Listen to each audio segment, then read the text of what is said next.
Hari ini kami ada terima Garmin Forerunner 955 ni datang dengan masalah bunyi yang agak pelik pada jam ni.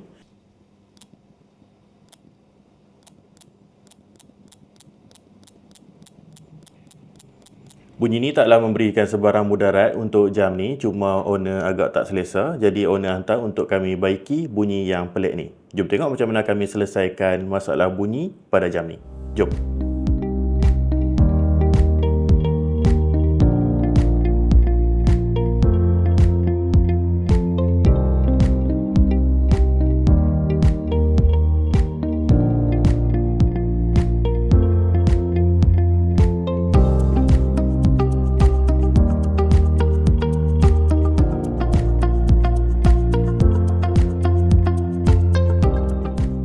Sekarang kami dah pun selesai baiki jam ni dengan membuat penukaran. Ini adalah vibrate motor yang bermasalah tadi.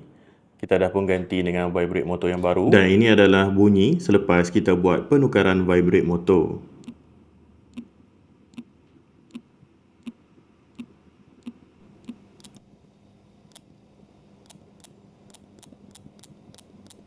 Jadi, kalau hampa ada sebarang masalah tentang smartphone atau smartwatch, boleh kontak kami.